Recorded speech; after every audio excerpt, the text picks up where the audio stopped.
I did not get straight grade 9s at GCSE, and there is a reason for that. Here are all of the things that I would do differently if I could go back to school. These are the things that you should be doing if you are aiming for those top grades.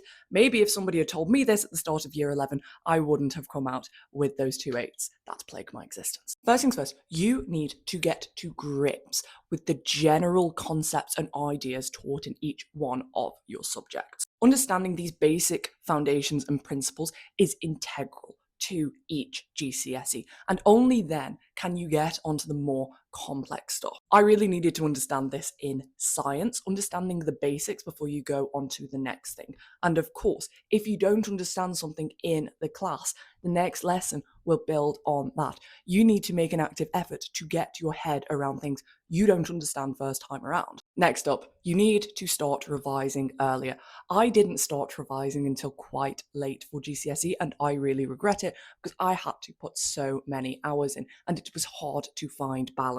Understand that actually doing revision is so much easier than the thought of doing revision. When you start revising early, you can start revising for just maybe an hour a day. It doesn't have to be much. Just consistently doing something outside of the classroom, working on those things that you're not currently doing in class to really beat that forgetting curve, to make sure you remember these concepts. Exam practice should be an element of your revision from the very beginning, because you could know everything for GCSE English literature like I did. But if you don't understand how to answer the exam, you're still not going to come out with a grade 9. And that's why I got an 8. Exam technique needs to be an element of your revision from day one, because you don't want to be sat there in May with no idea how to answer the essay questions in history, or have no idea what the command words in science mean. By the way, I have videos on exam technique for every single GCSE, so make sure you check my GCSE playlist. I would stop making revision notes on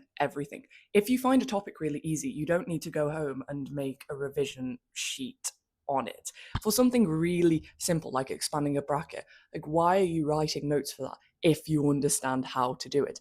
Focus that revision time on active recall, on actual practice, flashcards, SQ4R, blurting, practice paper questions. That is a much more effective use of your time. I have got so much more advice for GCSE. If you are aiming for those top grades this year, be sure to follow so you do not miss out.